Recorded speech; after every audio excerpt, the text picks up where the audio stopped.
बारामूला उड़ी च कब्जा लाइन पर घुसपैठ की कोशिश की गई नाकाम। 3 आतंकवादियों का सफाया। गडोले कोकरनाग टाकरा अज चौथे ध्याड़े भी जारी।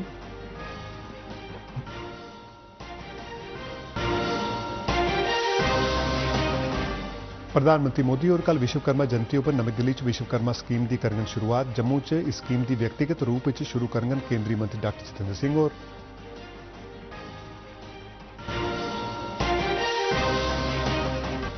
रक्षा मंत्री राजनाथ सिंह ने हिस्सेदारी तरीके 100 सैनिक स्कूल कायम करने संबंधी प्रधानमंत्री उनके विजन की पूरा करने लिए 23 सैनिक स्कूल कायम करने की दी मंजूरी।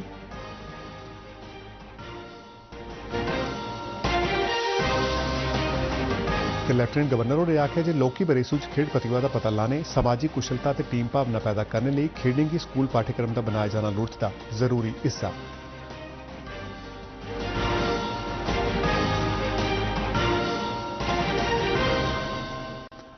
नमस्कार, डोगरी खबरें के इस बुलेटिन च तुंदा स्वागत है। तो हुण पेश न खबरां विस्तार करना है। बारामूला जिले च नियंत्रण रेखा पर सुरक्षा बलें 3 आतंकवादियों का सफाया करिए एक घुसपैठ की कोशिश की नाकाम किया है। अधिकारिक सूत्रें मुजब भारतीय सेना ते जम्मू कश्मीर पुलिस आसेआ उड़ी सैक्टर के हथलंगा आले अगेतरे इलाके च चलाए गए सांझे अभियान दौरान मारे गए आतंकवादियों चा 4 दे लोथें की बरामद करी लैता गया है। 3 आतंकवादी की लोथ बरामद करने च सामने की एक पाकिस्तान चौकी थमां गोलीबारी करी अड़चन पवारदी है। अभियान अजे जारी है तो मारे गए आतंकवादियों ते उनके आतंकी संगठनें बारे जानकारी थोनी बाकी है। घुसपैठ की यह घटना उसलै हुई जिसलै कोकरनाग अनंतनाग च आतंकवादियों की तपाश लिए अभियान चलाया गया है। कंडक्ट किया गया Indian army, Jammu and Kashmir police and हमारी इंटेलिजेंस एजेंसी के साथ AK-47, एक AK-74, 7 मैगजीन्स, कुछ एमुनेशन है और एक चाइनीज पिस्टल और कुछ राउंड एंड कुछ ग्रेनेड्स भी है इसके अंदर। सबसे इंपॉर्टेंट चीज है कि इसके अंदर एक 5 किलोग्राम की आईडी रिकवर की गई है और हमारा अनुमान है कि ये आईडी के साथ वो किसी सेंसिटिव टारगेट यानी कि कोई माइनॉरिटी पॉकेट्स या कोई भी हमारे इस एरिया में जो सेंसिटिव टारगेट है उसके साथ ही इस बड़े आईडी को यूज करना चाहते थे। अनंतनाग जिले के गंडोल कोकरनाग के घने जंगलाती इलाके थमां आतंकवादियों की कड्ढी लाने लिए अभियान चौथे दिन भी जारी है तो इस कम्मै च हैलीकॉप्टर सेवा भी लाई गई है। सुरक्षा बलें आसेआ आतंकवादियों के ठिकाने की तपाश लिए ड्रोन ते हैलीकॉप्टर सेवाएं की मदद लैती जा करती है। अज बडलै सुरक्षा बलें जंगल वाली बक्खी कई मोर्टार के गोले दागे। पुलिस के अतिरिक्त महानिदेशक कश्मीर विजय कुमार होरें दस्सिआ है जे अभियान एक खास सूचना के आधार पर शुरू किया गया है तो 2 शा 3 आतंकवादियों के फसे होने की शंका जाहिर की गई है। बुधवार इस अभियान च मेजर आशीष डोंचक, कर्नल मनप्रीत सिंह, DSP हिमायू भट्ट ते एक जवान शहीद हुई गए हैं। सेना की उत्तरी कमान के commander lieutenant general Upendra Dwivedi और अनंतनाग जिले के गंडोल कोकरनाग इलाके च पिछले 4 दिनों थमां जारी अभियान की स्थिति का जायजा लैता। उन्हेंगी इस अभियान बारे सेना अधिकारियों जानकारी दी तो दस्सिआ जे इस अभियान च अति आधुनिक उपकरणें का इस्तेमाल निगरानी ते गोलीबारी च सटीकता बधाने लिए किया जा करदा है। सीमा सुरक्षा बल के स्पेशल डायरैक्टर जनरल YB खुरानी होरें कल जम्मू के सांबा सैक्टर च सरहदी इलाके का दौरा लाइए BSF की तरफा का किए गए सुरक्षा सरिस्ते का जायजा लैता। खुरानी होरें जम्मू फ्रंटियर च अंतर्राष्ट्रीय बने की सुरक्षा स्थिति का जायजा लैने लिए 3 ध्याड़े के दौरे पर कल जम्मू पुजे है। जम्मू पुजने पर उन्हें BSF के IG DK बूरा होरें सरहदें पर बने की सुरक्षा स्थिति, जम्मू कन्नै लगती सरहदें पर BSF की तैनाती ते पूरे इलाके की आम सुरक्षा बारे जानकारी हासिल करवाई। उन्हें दस्सिआ जे बन्ने पर BSF ने दबदबे वाली स्थिति बनाई दी है। प्रधानमंत्री नरेंद्र मोदी और कल विश्वकर्मा जयंती पर नवी दिल्ली के भारतीय अंतर्राष्ट्रीय कन्वेंशन ते expo centre PM Vishwakarma scheme का उद्घाटन करन।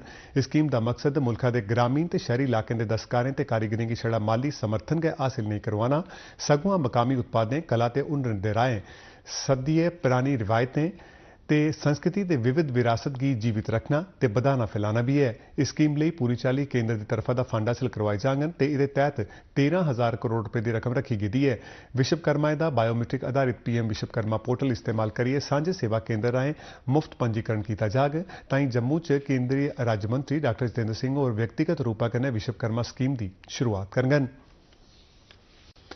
प्रधानमंत्री नरेंद्र मोदी और कल द्वारका च राष्ट्र की यशोभूमि समर्पित करन। इस दौरान दिल्ली च दिल्ली हवाई अड्डा मैट्रो एक्सप्रेस लाइन की द्वारका सैक्टर 21 थमां बधाइए नवे मैट्रो स्टेशन द्वारका 5 तोड़ी की सेवा का भी उद्घाटन करन। यशोभूमि के नाल भारत अंतर्राष्ट्रीय कन्वेंशन के एक्सपो सेंटर के पहले मरहले आसेआ काम शुरू किए जाने कन्नै गै भारत च अंतर्राष्ट्रीय बैठकां, कान्फ्रेंसां ते प्रदर्शनी आयोजित करने वाली विश्व सतह के बुनियादी ढांचे की मजबूती हासिल होग।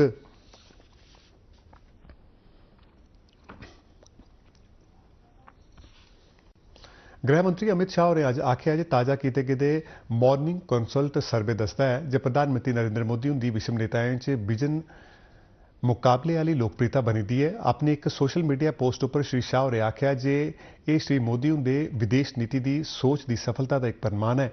उन्हें भी आख्या जे लखां बद्धे लोगों की गरीबी थमां उपर चुकना, उनके जीवन स्तर की बेहतर बनाने की निस्वार्थ भाव करने यत्न करना ते उनके उपर लोगों के अनटुट विश्वास लिए वैश्विक मान्यता की दर्शाता है। उपराष्ट्रपति जगदीप धनखड़ होरें अज नवी दिल्ली च एक समारोह दौरान 84 कलाकारें की संगीत नाटक अकादमी अमृत अवार्ड प्रदान किए। एक खास उपलब्धि हासल इनाम भारत थमां चुने गेदे 75 ब'रें कोला बड्डी बरेसू दे कलाकारें गी दित्ते गए न, जिनेंगी अजे तोड़ी कोई भी राष्ट्रीय सम्मान हासिल नहीं होए दा है। इस इनाम च ताम्रपत्र ते अंग वस्त्र के अलावा 1 लाख रुपए का नकद इनाम शामिल है। संगीत नाटक अकादमी अमृत अवार्ड च राष्ट्रीय सम्मान है जिहड़ा कला क्षेत्र कलाकारें, शिक्षकें ते विद्वानें गी दित्ता जांदा है। किस तरीके से दिए जाते थे, रसूख कहां तक काम आता था, सबको पता है। मैं विवेचन नहीं करना चाहता, पर पिछले गत सालों में पद्म अवार्ड उनको दिए गए जिनको कभी उम्मीद नहीं थी, और मिलने के बाद समाज ने कहा सही आदमी को दिया, सही महिला को दिया। रक्षा मंत्री राजनाथ सिंह होरें अज इस इदारे वाले तरीकाकार तहत 23 नवे सैनिक स्कूलों की मंजूरी दी।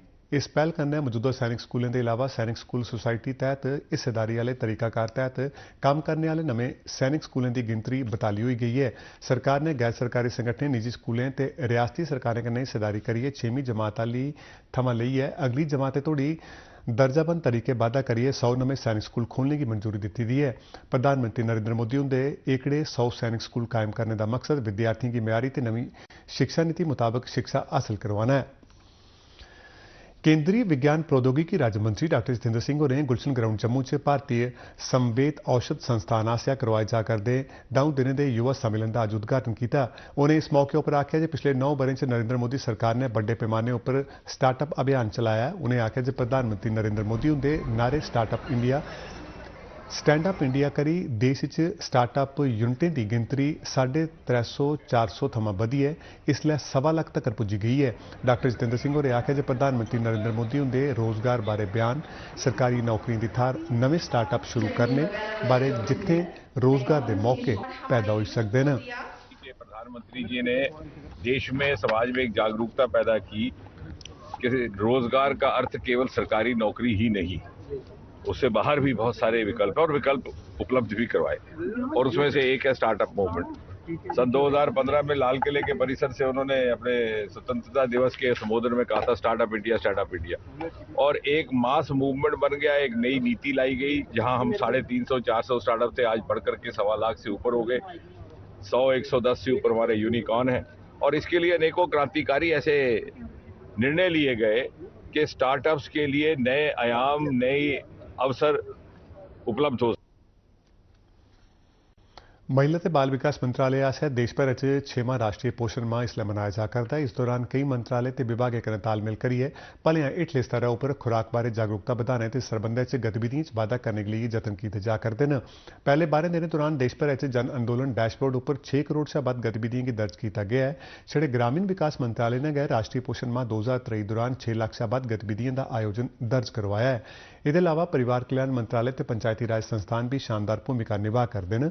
खरी सेहत ते पोषक खुराक बारे सकारात्मक प्रतियोगिता च बाधा करने की स्वास्थ्य बालक स्पर्धा ना कन्नै चलाई गेदी गतिविधियों की निगरानी भी देश भर च की जा करती है। केंद्रीय सूचना प्रसारण ते खेड मंत्री अनुराग सिंह ठाकुर होरें मुंबई च कल मेरी माटी मेरा देश अभियान तहत नेहरू युवा केंद्र आसेआ आयोजित अमृत कलश यात्रा का उद्घाटन किया। इस मौके किट्ठे गी संबोधित करते हुए श्री ठाकुर होरें सभनें गी अपील की जे भारत की स्वतंत्रता के 75 ब'रे मनाने वाले इस समारोह च सब्बै शामिल होइयै राष्ट्र की राखी लई शहीद होने वाले बहादुरें का सम्मान करन। इस मौके पर मंत्री होरें नौजवानों की अपील की जो इस मुहिम च सरगर्म तरीके हिस्सा लैन ते राष्ट्र निर्माण के कम्म च अपना योगदान देन। उन्हें शहरदारें की भी अपील की जो 2047 तोड़ी खुशहाल भारत बनाने के लिए अपने आप की समर्पित करन। लेवल से होते हुए राज्य की राजधानी और फिर देश की राजधानी दिल्ली में कर्तव्य पथ पर इंडिया गेट के पास एक अमृत वाटिका बनेगी और एक आजादी का अमृत महोत्सव स्मारक यानी कि मेमोरियल बनेगा। सेहत मंत्री डॉक्टर मनसुख मांडविया होरें आखेआ है जे 2024 के खीर तोड़ी मुल्का के सभनें हस्पतालें च अंग प्रत्यापन की सहूलत हासिल करवाई दी जाग। उन्हें आखेआ जे इहदे लई केंद्र सरकार हस्पतालें की माली सहूलत भी हासिल करवाग। उत्तर प्रदेश की आगरा थाहरा पर लोआए गेदे विशाल अंगदान प्रण समारोह च बोलदे होई डॉक्टर मांडविया होरें आखेआ जे सरकार इहदे लई सभनें डॉक्टरें की सिखलाई भी हासिल करवाग। उन्हें इह भी आखेआ जे इहदे अलावा जेहड़े गरीब लोग अंग प्रत्यापन करवाङन उनेंगी दवाइयां की खरीद आस्तै सरकार आसेआ हर महीने 10,000 रुपए की मदद भी दी जाग, ताकि हम जरूरतमंद लोगों को आसानी से जे भी क्षेत्र हो, जहां भी बड़ी अच्छी हॉस्पिटल हो, ये हॉस्पिटल में हम ऑर्गन को इम्प्लांट कर पाए। डॉक्टर मांडविया होरें आयुष्मान भव मुहिम तहत अंगदान लई प्रण लैने वाले समारोह की अगुवाई भी की। इहदे च आगरा के तकरीबन 10,000 लोगों आसेआ सुगंध चुकी गई। इस मौके पर सेहत राज्य मंत्री SP सिंह बघेल होरें आखेआ जे 10 लाख लोगों चा 1% कोला भी घट लोग अंगदान लई अग्गे आउंदे न। श्री बघेल होरें आखेआ जे उन्हें भी अंगदान लई सुगंध चुकी है। उन्हें आखेआ जे प्रधानमंत्री नरेंद्र मोदी होरें आकाशवाणी पर अपने मन की बात प्रोग्राम च अंगदान का जिक्र किया हा ते इस विशाल अंगदान सुगंध समारोह की आयोजित करने लई उन्हेंगी भी प्रेरित किया हा। उन्हें आखेआ जे मुल्का च 5 लाख थमां वध गुर्दे दे दान की मंग है। लेफ्टिनेंट गवर्नर मनोज सिन्हा होरें लोगों की सेहतमंद जीवन देने लई आयुर्वेद की शक्ति ते समर्थ बारे जानकारी देने ते आयुर्वेद के लाह लोगों तोड़ी पहुंचाने पर जोर भरिया है। वो कल श्रीनगर के डेंटल कॉलेज केंद्रीय आयुष मंत्रालय जम्मू कश्मीर आयुष विभाग के अखिल भारतीय आयुर्वेद महासम्मेलन ट्रस्ट की तरफा आयोजित 3 ध्याड़े के आयुर्वेद पर्व का उद्घाटन करने परैंत भाषण दिया करते हैं। लेफ्टिनेंट गवर्नर होरें पूरे मुल्क ते जम्मू कश्मीर च आयुर्वेद के उच्च असूलों के अभ्यास की बढ़ावा देने लिए किए जा करदे जतनें की सराहना की। उन्हें केंद्रीय आयुष मंत्रालय की आख्या जो कश्मीर च आयुर्वेदिक कॉलेज ते अस्पताल की स्थापना करे। उन्हें प्रदेश कायम 115 आयुष डिस्पेंसरियों का दर्जा बढ़ाने ते भद्रवाह के इंस्टीट्यूट ऑफ हाई आल्टीट्यूड लई फंड जारी करने का भी आह्वान किया। उपराज्यपाल मनोज सिन्हा होरें आखेआ जे खेडें कन्नै मनोरंजन के अलावा विद्यार्थियों च कौशल अनुभव ते सच्चाई का रस्ता अपनाने की भावना च बाद्धा होंदा है। उपराज्यपाल होरें श्रीनगर के एक शिक्षा संस्थान की बख्शी स्टेडियम च होआ करदी सालाना स्पोर्ट्स मीट के उद्घाटन के मगरा यह गल आखरदे हे। उन्हें अध्यापकों ते अभिभावकों की बच्चों च खेडें के आउटडोर गतिविधियों च रुचि बढ़ाने पर जोर भरिया तां जे बच्चों का चबक्खिया विकास हो सकता है। उन्हें खेडें ते फिटनेस का कल्चर विकसित करने ते खेडें की स्कूलें च पाठ्यक्रम का हिस्सा बनाने पर जोर पाते हुए आख्या जे खेडें कन्नै बच्चे च समाजिक हुनर टीम वर्क की भावना चरित्र निर्माण का बाद्धा होंदा है ते खेड प्रतिभाएं का तौले पता लाने च मदद हासिल होंदी है। सेहत महकमे की तरफा अज पुंछ के राजा सुखदेव सिंह जिला अस्पताल मीडिया कर्मियों लिए आयुष्मान भारत सेहत अभियान तहत शिनाख्ती कार्ड बनाने लिए कैंप लवाया गया। इस मौके पर मीडिया वाले कन्नै गल करते हुए अस्पताल के सुपरिटेंडेंट डॉक्टर जुल्फिकार होरें दस्सिया जे इस कैंप का आयोजन पुंछ के डिप्टी कमिश्नर की हिदायतें पर किया गया है ते इहदे कन्नै आम लोगों लिए भी खुला रहूग तां जे पुंछ जिले के सभै नागरिक अपने आयुष्मान भारत सेहत अभियान शिनाख्ती कार्ड बनवाई सकन। किसान कल्याण ते कृषि उत्पादन विभाग जम्मू के डायरेक्टर के शर्मा ने प्रधानमंत्री फसल बीमा योजना तहत खरीफ 2023 मौसम लिए मेरी पॉलिसी मेरा हाथ स्कीम की शुरू करवाया। कृषि भवन तालाब तिल्लो च कल लोआए गेदे समारोह च इस स्कीम की शुरुआत की गई। इहदे च फसल बीमा की पॉलिसी के दस्तावेज इंश्योरेंस कंपनियां आसेआ कृषि विभाग के सहयोग कन्नै पैनल च दर्ज करवाने की सपुर्द किए जांगन। डायरेक्टर होरें इस मौके पर बोलते हुए आख्या जे इस फसल बीमा स्कीम कन्नै किसानें की कुदरती उत्पादें कन्नै ते होने वाले नुकसान थमां बचाव की उपलब्ध करवाया जाग। खरीफ 2023 के मौसम दौरान 1,18,000 पॉलिसियां करसानें च बंडियां जांगन। जम्मू के इंदिरा गांधी सरकारी डेंटल कॉलेज अज कंजरवेटिव डेंटिस्ट्री एंड एंडोडोनिक्स विभाग की तरफा अपने अपने क्षेत्र में महारत रखने वाले लिए एक व्याख्यान का आयोजन किया गया। एम्स जम्मू के dean examination doctor Saurabh Gupta होरें दंदें दी बीमारियां ते उहदे इलाज मुआवजे च होए दे नमें तजर्बे ते विकास बारे जानकारी दी और दूए माहिरें की तरफा भी इस विषय पर भाषण दिए गए। इहदे परैंत विषय पर सार्थक चर्चा की गई। व्याख्यान कार्यक्रम का आयोजन Indira Gandhi government degree college Jammu के प्रिंसीपल ते डीन डॉक्टर राकेश गुप्ता उनके मार्गदर्शन च किया गया। डोगरी खबरें इस बुलेटिन से इन्ना गै। दियो इजाजत। नमस्कार।